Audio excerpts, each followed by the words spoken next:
শ্রীল রূপ গোস্বামীপাদ বলেছেন যে আমাদের ক্লেশের কারণ কি। ক্লেশ কয় প্রকার? ক্লেশ দুই প্রকার। এক, এই জন্মের পাপ। দুই, পূর্বজন্মকৃত পাপ। এই দুই ক্লেশেরই কারণ। আমরা এই পাপ করি কেন? অবিদ্যার ফলে। কিন্তু অবিদ্যার অজুহাত দেখিয়ে পাপ কর্মের ফল থেকে রেহাই পাওয়া যায় না। এবারে পাপ কয় প্রকার? পাপ দুই প্রকার। এক, প্রারব্ধ। দুই, অপ্রারব্ধ। যে পাপ কর্মের ফল আমরা বর্তমানে ভোগ করছি তাকে বলা হয় প্রারব্ধ।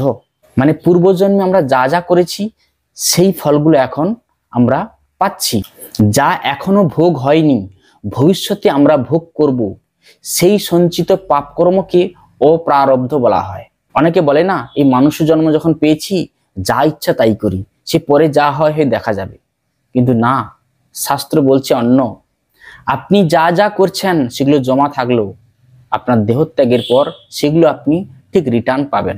আপনি ভালো করলেও রিটার্ন পাবেন, খারাপ করলেও রিটার্ন পাবেন। একটা উদাহরণের মাধ্যমে বলছি, কোনো দুষ্কৃতী অনেক অপরাধ করা সত্ত্বেও এখনো পুলিশ তাকে ধরতে পারেনি, কিন্তু যখন সে ধরা পড়বে তখন তাকে কারাগারে দণ্ড দেওয়া হবে। ধরা সে পড়বে, এ পর্যন্ত অপরাধ করে ধরা পড়েনি এরকম হয়নি, ধরা একদিন সে পড়বে। তাই জন্য আমরা এখন যা যা করছি ভালো আর মন্দ, তার ফল কিন্তু আমরা এখন পাবো না। পাবো কখন? এই পঞ্চভূতের শরীরটা যখন আমরা ত্যাগ করে দেব, তারপরে আমাদের হিসাব নিকাশ হবে।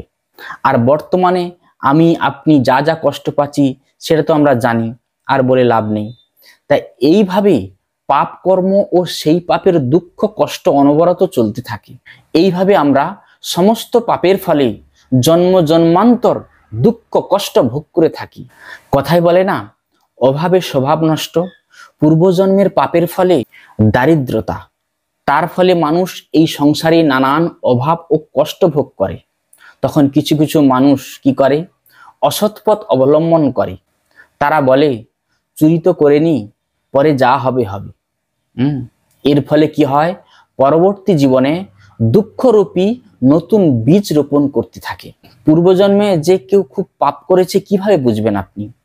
দেখবেন কোনো ব্যক্তির নানান রোগ সবসময় লেগে আছে, আবার কেউ দেখবেন আইন সংক্রান্ত কেসে জড়িয়ে পড়েছে, আবার কারো কারো নিচুকুলে জন্ম হয়েছে, আবার কেউ মূর্খ হয়ে আছে, পড়াশোনা জানে না, আবার কারো কারো দেখবেন কুৎসিত চেহারা, রূপের অভাব।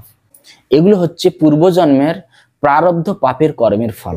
যদি এই জন্মে আমরা মানুষ্য দেহতে পেয়েছি, যেমন দেখতে হোক, গরিব হোক, দুঃখী হোক, রোগে আক্রান্ত হোক, যাই হোক, আপনি জানেন আপনি কেমন আছেন, আমি জানি আমি কেমন আছি। যদি এই মানুষ্য দেহ পেয়ে আমাদের ভুলগুলো যদি শুধরে নিই, যদি সংশোধন করে নিই, তাহলে আমাদের আর পরবর্তী জীবনে এরকম দুঃখ ভোগ কষ্ট ভোগ করতে হবে না। পাপের কর্মের ফল কয় প্রকার? পদ্মপুরাণে বলা হয়েছে পাপের কর্মের ফল 4 প্রকার। 1 নম্বর কি? অপ্রারব্ধ। 2 নম্বর কূট। 3 নম্বর বীজ, এবং সর্বশেষ 4 নম্বর হচ্ছে ফলনমুখ। যে পাপের ফল ভোগ করতে চলেছেন তাকে বলা হয় ফলনমুখ। আর বীজ কি? আমাদের হৃদয়ে বীজ রূপে যে সমস্ত পাপের ফল রয়েছে তাকে বলা হয় বীজ। বীজের উন্মুখতার কারণকে বলা হয় কূট। সেই হৃদয়ে থাকা বীজ যদি মেরে ফেলা হয় শুদ্ধ কৃষ্ণ ভক্তি দিয়ে, তাহলে সেই পাপরূপ বীজ আর উন্মুখ হবে না। যে পাপের ফল এখনো প্রকাশিত হয়নি তাকে বলা হয় অপ্রারব্ধ। মানে বর্তমান যে পাপ আমরা করছি জানতে অজান্তে, কায় মন বাক্য দিয়ে, সেই পাপকে বলা হয়। দেখুন, বৈদিক কর্ম, দান, তপস্যা ইত্যাদি দ্বারা মানুষ কিছু সময়ের জন্য পাপ কর্মের ফল থেকে মুক্ত হতে পারে, কিন্তু আবার তারপরেই সে পাপ কর্মে লিপ্ত হয়। যেমন অবৈধ স্ত্রী সঙ্গ করার ফলে যৌন রোগে আক্রান্ত পুরুষ যখন ভীষণ কষ্ট পায় তখন সে সাময়িক স্ত্রী সঙ্গ করা বন্ধ রাখে। তার হৃদয় থেকে স্ত্রী সঙ্গ করার বাসনা দূর হয়নি, তাই রোগ নিরাময়ের পরেও সে আবার অবৈধ স্ত্রী সঙ্গ করে। তার ফলে আবার সে রোগে আক্রান্ত হয়ে পড়ে। সুতরাং চিকিৎসার প্রভাবে সাময়িকভাবে যৌন ব্যাধির নিরাময় হতে পারে, কিন্তু যতক্ষণ পর্যন্ত না মানুষ বুঝতে পারে যে যৌন জীবন অত্যন্ত জঘন্য, ততক্ষণ পর্যন্ত তার এই যন্ত্রণা থেকে মুক্তি লাভ অসম্ভব। তাই বৈদিক কর্ম, দান, তপস্যা করার ফলে সাময়িক পাপ থেকে নিবৃত্তি হতে পারে, কিন্তু যতক্ষণ পর্যন্ত না হৃদয় সম্পূর্ণভাবে নির্মল হচ্ছে ততক্ষণ মানুষ বারবার পাপকর্মে লিপ্ত হয়।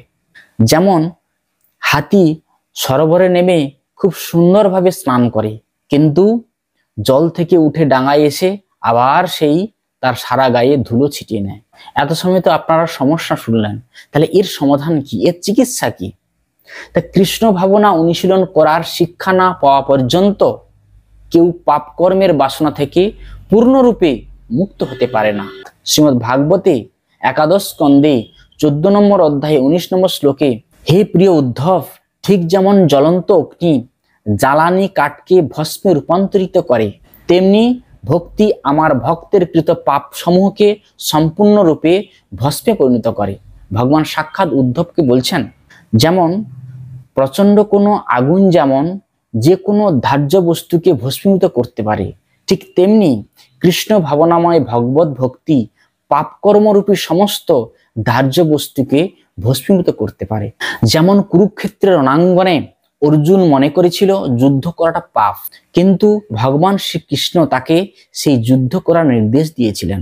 তার ফলে অর্জুনের কাছে সেই যুদ্ধ ভগবত ভক্তিতে পরিণত হয়েছিল। অর্জুনকে কোনো পাপের ফল ভোগ করতে হলো না। শ্রীমদ্ ভাগবতে 3য় স্কন্ধে 33 নম্বর অধ্যায়ে 6 নম্বর শ্লোকে বলা হয়েছে, কুকুরভোজী পরিবারে যার জন্ম হয়েছে সেও যদি একবার পরমেশ্বর ভগবানের দিব্য নাম উচ্চারণ করে, তার লীলা শ্রবণ করে, তাকে প্রণতি করে অথবা তাকে স্মরণ করে, তাহলে সে তৎক্ষণাৎ বৈদিক যজ্ঞ অনুষ্ঠানের যোগ্য হয়। যিনি পূর্ণভাবে কৃষ্ণ ভাবনাময় ভাবিত হয়ে যথার্থ ভক্তি অনুশীলনে তৎপর হয়েছেন, তিনি সমস্ত কলুষ থেকে মুক্ত।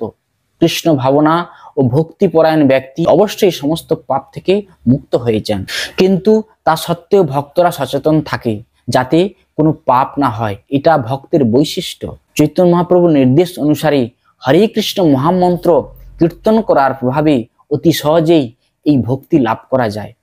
চিকিৎসার ক্ষেত্রে চিকিৎসক যেমন সাবধানতা অবলম্বন করে রোগ প্রতিকারের জন্য টিকা দেন, ঠিক তেমনি তাই সব রকমের পাপ বীজকে অঙ্কুরিত হওয়া থেকে রোধ করার জন্য পূর্ণরূপে কৃষ্ণ ভাবনাময় কর্ম করা অত্যন্ত আবশ্যক। আপনারা জানেন অজামিলের কাহিনী, তাহলে আপনারা জানলেন যে কৃষ্ণ ভক্তি অনুশীলন করলে কি লাভ হয়। যদি ভিডিওটি ভালো লেগে থাকে অবশ্যই একটি লাইক করবেন। এই কমেন্ট বক্সের নিচে হরে কৃষ্ণ লিখে যাওয়ার জন্য অনুরোধ রইল। সমস্ত ভক্তকে বৈষ্ণব প্রণাম। হরে কৃষ্ণ।